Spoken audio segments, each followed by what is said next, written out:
I'm Sarah and I was diagnosed with OCD about 7 or 8 months ago.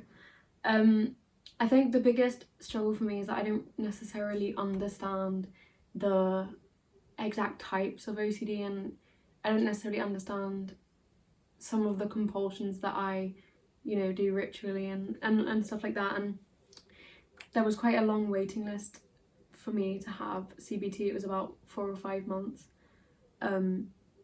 And even though I've started it, it's still early days and I still don't really understand. Like, I have a better understanding having done my own sort of research, and I'll put some of the research I did in the description. Basically just reading books and having a look online and going on like chat rooms, and there's even some really useful Instagram pages out there. But something I want to stress more than anything is that, people identify OCD as being clean. And people might say, oh, look how OCD I am, look at how organised my room is, or my files are, or like, oh, I can't deal with that bit of dirt on my desk, I'm so OCD. It's like not funny. It's kind of glamorizing this disorder. It's a lot more than just being clean and wanting things in order, and it's not fun. Like, there's no part of it which is fun. Personally, the sort of OCD types, again, I don't really understand that sort of the breakdown of it. There's not really any clear breakdown on any of the research platforms that I found. Like, I struggle a lot with like harm OCD, which is normally like getting intrusive thoughts of harming someone else or harming yourself. Doesn't mean we want to act upon the thoughts or we actually want to harm anybody, but like, it's just like I would get like sort of this vision in my head of headbutting something, or hanging myself, or like jumping off something. And I know I've said stuff in the past like, you have a really punchable face. I've said that to someone in the past, not really understood where it came from. It was a very like sudden thing for me. I didn't really think about it. I just said what came into my mind, and the person was just like, a bit weird, but okay. And I don't know, it's weird. I don't necessarily 100% understand it, but I know that like a lot of the time really it's about harming myself, and you get like a lot of like compulsions and checking and make sure I'm not doing this, like, or if you did accidentally hurt someone, just like thinking about it loads and being like, did I mean to do that? Did I do that on purpose? Which I think is, I'm very clumsy, so I could easily kick someone or hurt someone, and little do they know is that they'd be like, oh, it's fine, but I'm like, what if they think I did that on purpose? What if I actually did do that on purpose? What if I wanted to hurt them and cause them harm and whatnot? And then I like things in order. I've noticed this one from a very young age. I don't really like sharing my stuff with people. Everything kind of has its place. I like using my own cutlery. I chew things twice or 3 times on each side, but it always has to be equal. I think the most common like thing that I count things in is groups of 3. So like, if I'm eating like green beans or chips, I have to have 3 of them on my fork. But I'd also say I do get worried about like germs, and I think for me, some people separate the order and the germs as 2 different OCDs, and I would say for me they kind of, I don't understand that because they're the same thing. Yeah, counting in 3s, chewing each side, but I also seem to have this sort of weird brain power over my body where I convince myself of things. A couple of examples are maybe like 3 months ago, I convinced myself that I was paralysed from the waist down, and ended up not being able to get out of bed for about an hour and a half until someone had come and reassured me, like, you're not paralysed, you can walk. I, for about a good 2-3 week period, thought that if I had a shower, someone was going to come and murder me while I was in the shower, so I literally didn't shower. I was having to like basin wash, and every time I see in the shower and I was like, I really should try and get in there, and every time I put a foot in, it was like, nope, and I got like anxious and would cry. And then literally the other day I had one, I was lying in bed and I felt like I was convinced that my feet were going to fall off, so I had to keep like wobbling my toes or like touching my feet, or like using one foot to touch the other foot to check that it was still there, because I was just convinced it was going to leave and fall off. For me, the signs of distress are probably like, I would rub my face a lot, which I do blame for a lot of my acne because it's all around the place where I seem to touch my face. I rub my hands a lot and like do this a lot. I'd say when I'm really stressed about germs, I do wash my hands a lot. And then another one, I think I pick up my scalp a lot when I'm quite anxious. So maybe once I'm already anxious, I kind of pick at it, and so I've got a lot of scabs on my scalp, and then I'm constantly checking if they're still there as well, so then that kind of triggers itself.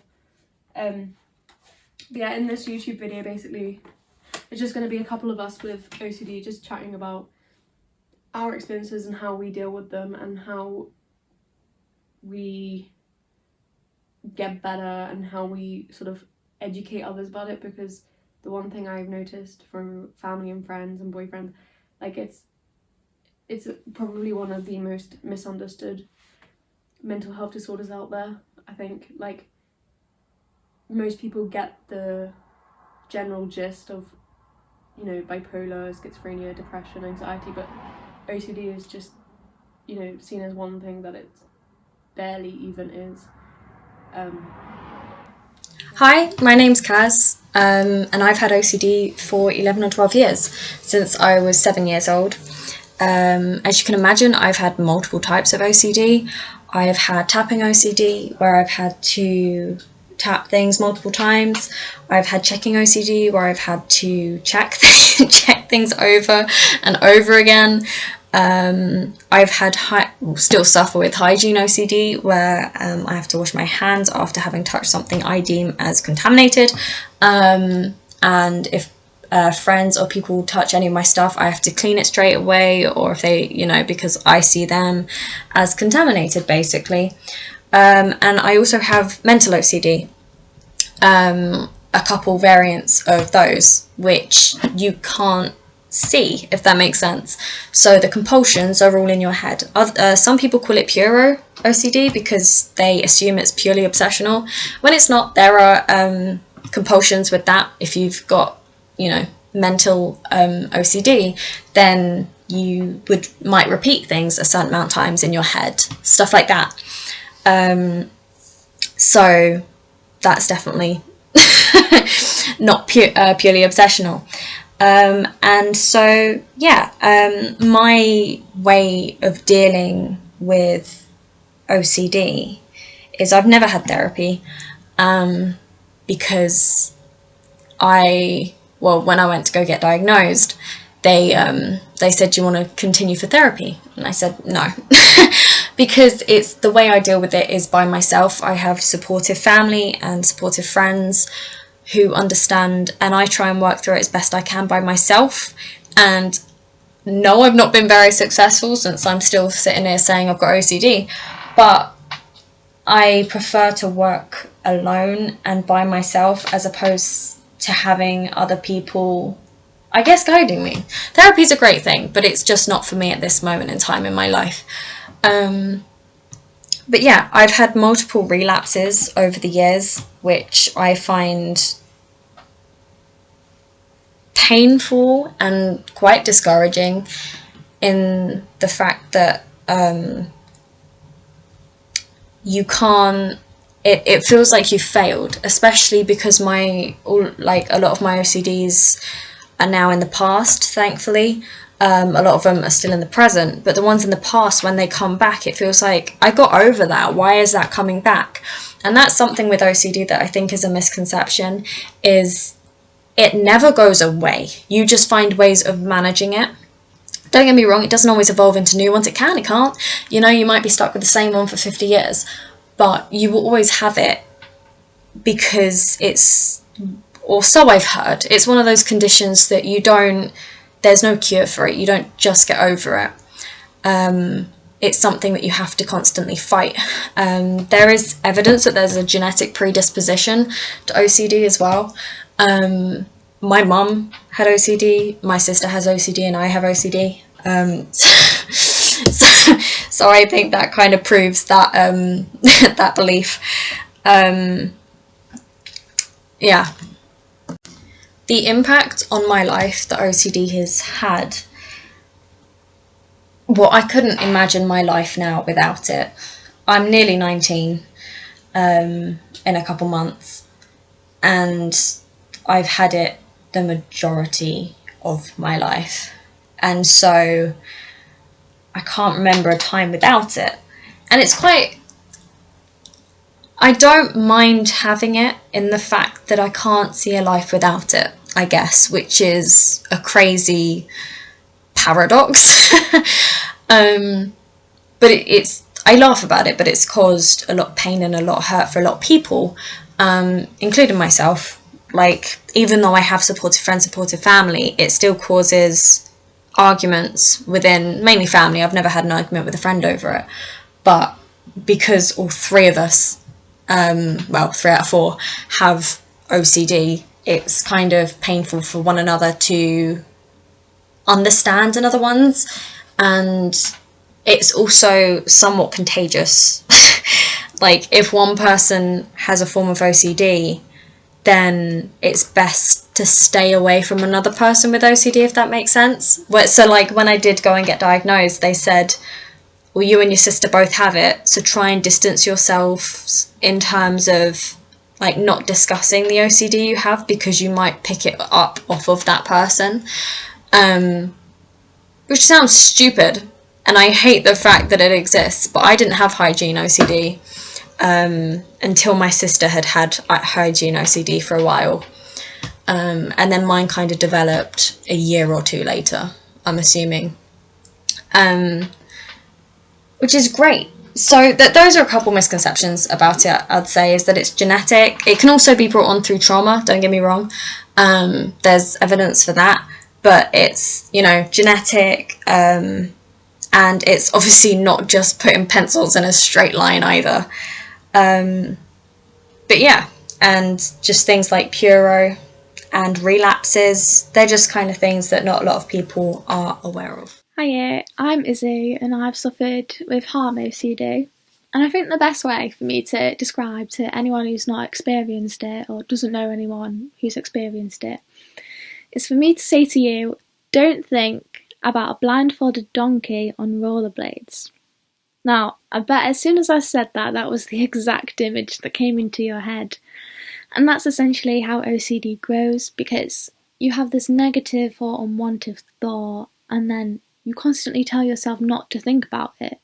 But by saying don't think about it, you're already thinking about it, and you end up thinking about it all the time and getting really anxious about it and putting all sorts of measures in place to try and stop yourself from having the thought, or from the thought from happening in real life, even though pretty much a 0% chance it would ever happen in real life anyway, but because it's always in your mind, it just feels a lot more real.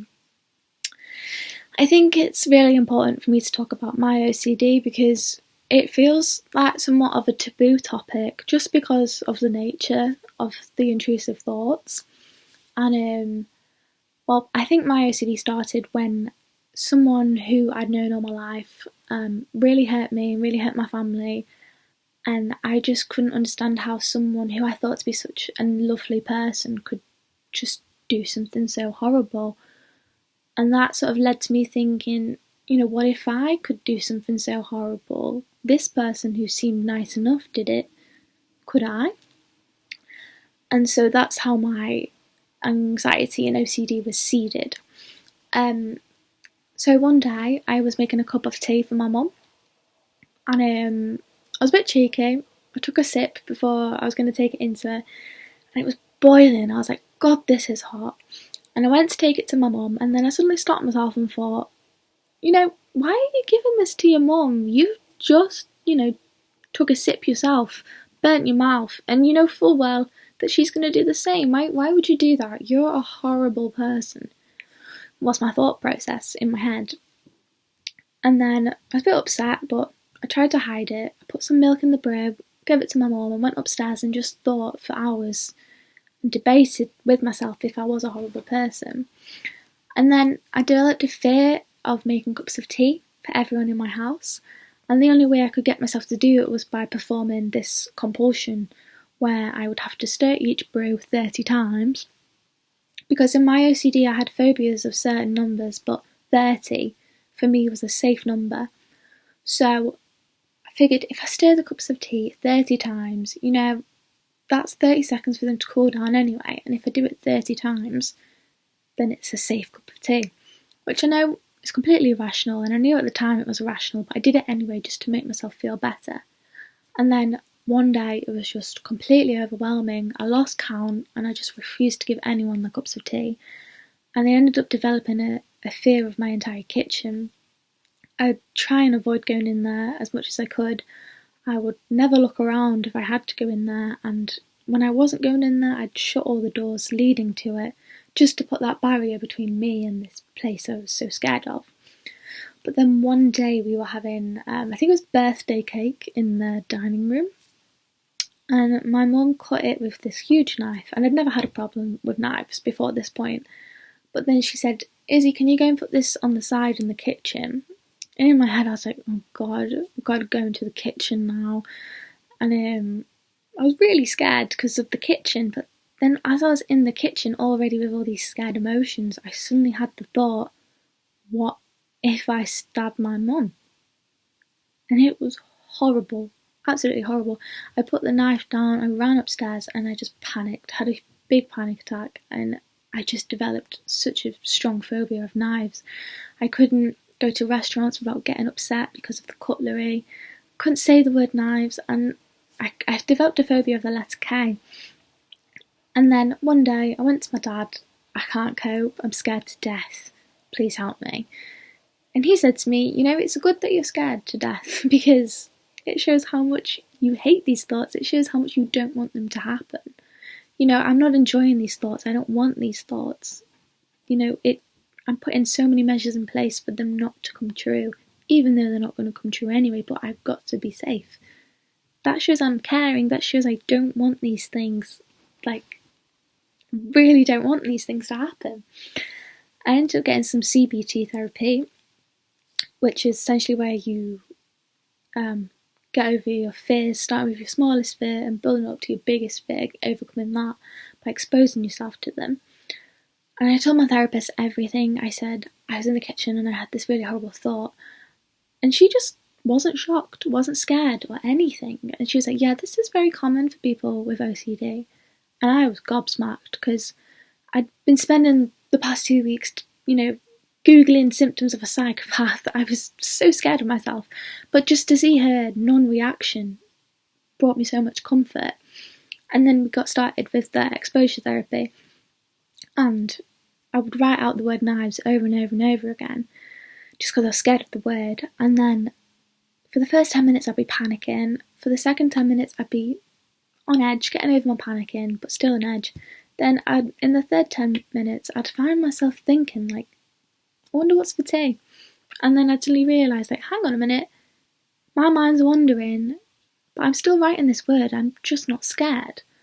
And then you do that over and over again, and I realised, I've done this 100 times, nothing's ever happened, nothing's ever going to happen. And then my last big fear was holding this huge knife, and I was doing it for 30 minutes every day, same thing, 10 minutes of panic, 10 minutes of recovering, 10 minutes of mind wandering, and not being afraid while holding it, and, realising I've done this a million times, it's not going to happen. And now I'm good, now I'm fine, I can cook, I don't have to eat all my meals with a spoon. Sounds like a small achievement, but for me it was huge. And I'm great, but I realised I'm not the person who hurt me. He wanted to hurt my family. I don't want to hurt anyone. I'm completely different, and none of these thoughts are ever going to come true. And that is essentially how I got over my OCD, because people with this kind of OCD just generally don't speak about it because they feel like they're such a terrible person, when in fact you're probably the most caring person in the world. You're so scared of anything happening to anyone you love that you put yourself through pain, you put yourself through all these drastic measures to stop it from happening, even when really it's not going to happen anyway. And if that doesn't show that you're a caring person, that you put all these measures in place so people don't get hurt, then you're completely looking at your thoughts from the wrong angle, as I was. And I just think it's so great that we can talk about this now and on this channel. I think it's marvellous. And I just have one last thing to say.